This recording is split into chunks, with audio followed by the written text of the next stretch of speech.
The topic of today's daf was very, very much, hopefully this is not news, the Nesachim. That together with karbanis, not all karbanis, but together with many, many, many karbanis, there was a wine libation that had to be brought. There were Nesachim. By the way, just to bring out in our own mind for Hamchasha what a big deal the Nesachim was, the whole sugya of Yayin Nesach, all those gemaras that we learned together in Masechtas Avodah Zarah is a person, a very bad person, who's going and he's pouring wine for his getchka, for his deity, for his pagan. The point is that Nisuch HaYayin was a very, very basic form of Avodah, and there was a Nisuch HaYayin that, although it wasn't primary in the Beis HaMikdash, but it was secondary.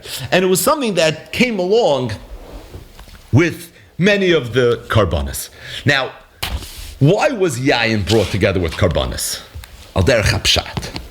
If you take a look at the Abarbanel right here in Parsha Shlach, so he has a whole arichas on the Nesachim, and then he concludes as follows. He says, "V'hoye inyan hamincha." The whole idea of bringing a carbon in this way, where you have the animal, and then you have the minchas Nesachim, the soilus that came along with it, and then the Yayin. It was baderech shekashi yakrivu doiroin la'adoineim, because once upon a time where there were kings, and if you had avodim that were going to bring some sort of gift to their king, so yakrivu lechem, they would bring bread, ubasar, they would bring flesh, vishemen, and they would bring oil, lesaknoi, to make the food that they're bringing good, v'yayin l'shtois, and they always bring a little bit of wine. Says the Abarbanel, when a yid brings a carbon, he's bringing lachmei shel mizbeach. He's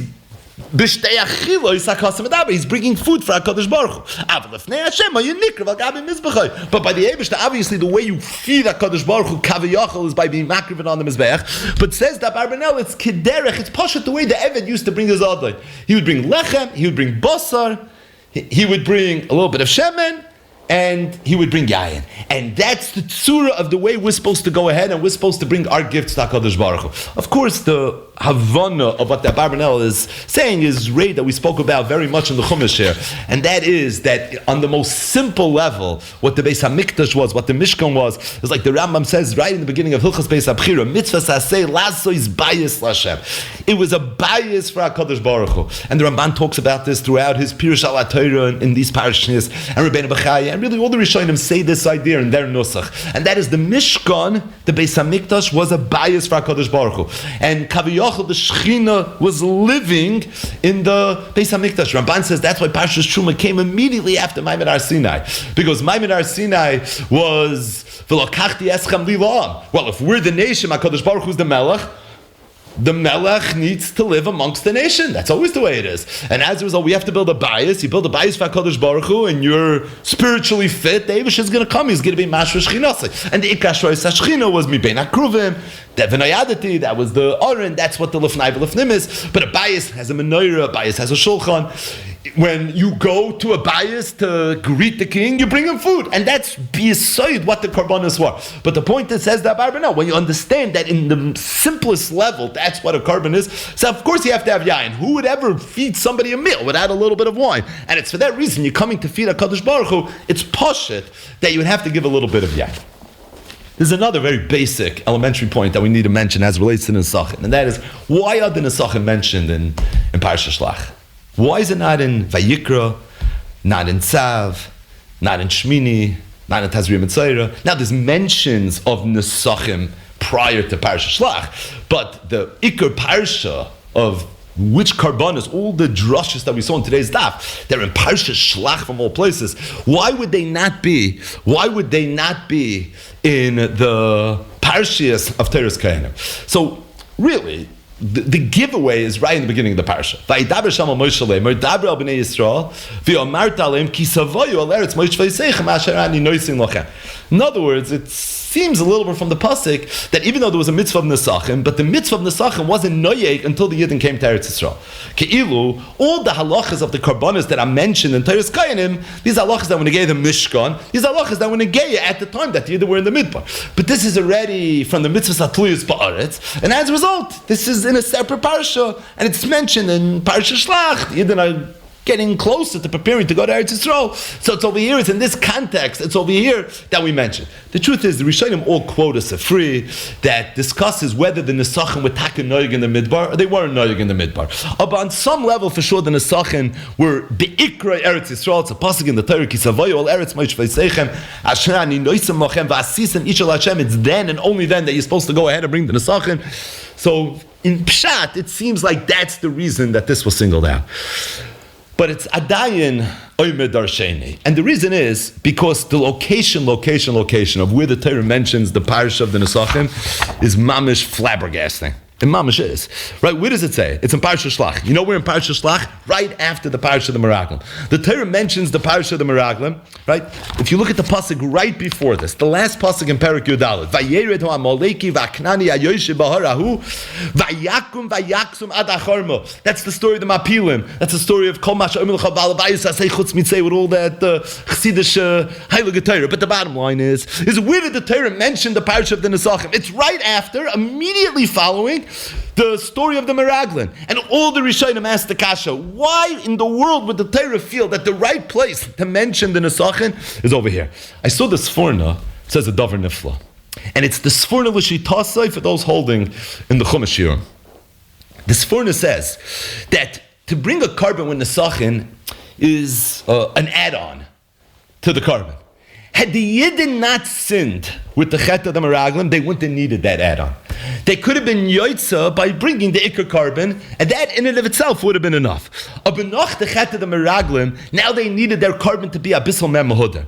In order for their carbon to be a Reich Nechayach Lashem, they were going to have to do more.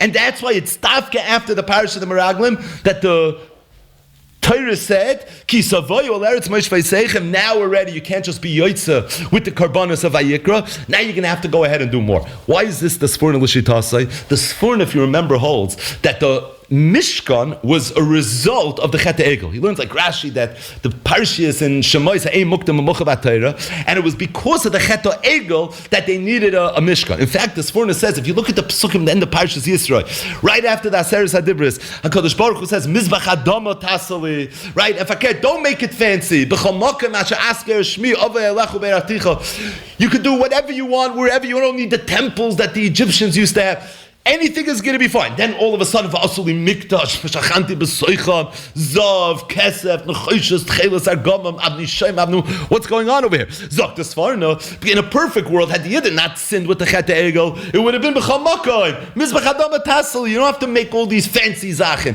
A Yid in his own heart can have Ashrei Sashchina. We don't need temples to connect to HaKadosh Baruch Hu. But the problem was Klal Yisrael sinned. There was a Chet Egel. And once there was a Chet Egel, we fell Madregas. And now already we need to do a little bit more. This is mamish, this next shlav of this Safurn. It's Pashat. Noch the Chet HaMeraglim, which is the next great Chet Klal Yisrael had. Now again we needed to pick our game up a little bit. We already have a Mishkan. We have all the Karbanas. Now is Neschadish the Nesachim. The Nesachim was Neschadish as a result of the Chet of the Meraglim, just like the Iker of the Mishkan was Neschadish in the world of the Safurna as a result of the Chet Egel. As I stay in Safurna, mamish right here off the north in this parsha. But the Iker Pshat that's brought down in the Rishonim, Uberosham the Ramban, is a little bit of a different nusach.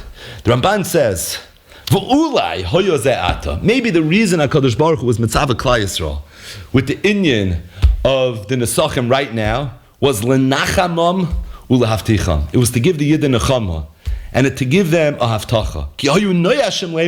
Because they were very sad. They were noyashim. They were giving up. Miloshin yiyosh. Mi yodeya ma yiyah lo erech yomim l'sleif rabam shana. Vim yechtu gam abanim. Klal Yisrael had just sinned with the Meraglim. And HaKadosh Baruch Hu said that because you cried, B'leil Tisha B'Av, it's going to be B'chil Adairis, and you're going to be in the midbar for 40 years, and no one from this generation, with the exception of Shuvah and Kolbi and Funa, is even going to go into Eretz Yisrael. And it's going to be your children, your grandchildren, they're the ones that are going to ultimately go ahead and they're going to inherit the land. But the Yidden looked at themselves, and the Yidden realized, we just lost out on what we were promised. Imagine, when you think of it in the context, we just finished Yitzias Mitzrayim, right? We're still holding Pesach Day. When you think of it coming out of Pesach, and we did it all, the tachlis was to go to Eretz Yisrael, and the tachlis was for the Eibishter to be Elikim, and then everything got lost. It's talking an incredible postscript when you internalize it in a very simple way. Everything was the deflation was lo yu'umin. And they were told, but the Einach are going to go in. Okay. You can live vicariously through your children. That's a very noble thing. That's very chashiv. But they were saying to themselves that vim yachtu gam aponim. In 40 years, maybe our children are also going to sin. I don't even know if we're going to make it into Eretz Yisrael. So the Eibush saw Klal Yisrael, and he saw they were in a state of yish. He saw they had given up. So he wanted to go ahead and he wanted to be mechazik them. V'lochein ro'ah kadosh baruch hu lenachamam. So the Eibush wanted to give them nechama. And he gave them nechama. You know how he gave them nechama? He told them the parsha of the Nesachim. And the parsha of the Nesachim starts, Ki savoyu al eretz moish vayseichem asher ani noisem lachem. He gave them a mitzvah that's tluya ba'aretz. And when they heard that there was a mitzvah, hatluya ba'aretz, in the words of the Ramban, Ki betzavoisai oisam b'mitzvah sa'aretz, haftacha shegalui lefanav she'yavoyu v'yirshu oisa. This was a haftacha that they were going to enter the land at some point. So the reason it's placed over here, it was a nechama, it was a chizik.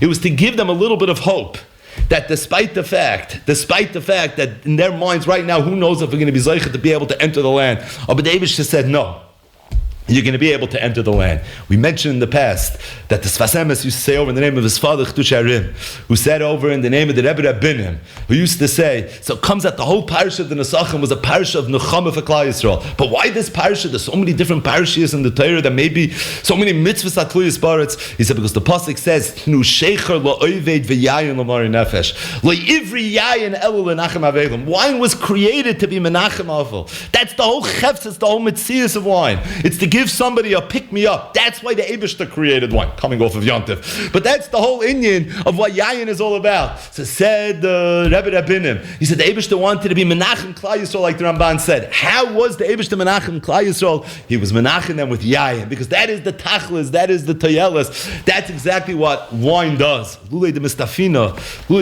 Klal Yisrael, when Klal Yisrael went to Galus, so Chazal say, Kadosh Baruch Hu says, the Shchinta begalusa, Imi anoichi b'tzara, and really the yayin that we pour on the Mizbeach is also a bechina, like the Abarbanel said, that we're giving HaKadosh Baruch Hu yayin. Klal Yisrael, HaKadosh Baruch Hu, there was a certain bechina of Avelos, where Klal Yisrael was mourning, and HaKadosh Baruch Hu was Ima Yonecha B'tzara, and the mahalach of what we do in a matzav of Avelos, it's all with wine. Klal Yisrael got a parsha of yayin. We're supposed to be menasach the yayin, la Kadosh Baruch Hu kaviyachol. But the bottom line is, it was through the parsha of yayin that Klal Yisrael got the nechama. That is the rest of the story. That's why the parsha that immediately follows the parsha of the Shluach Meraglim is the parsha of the wine.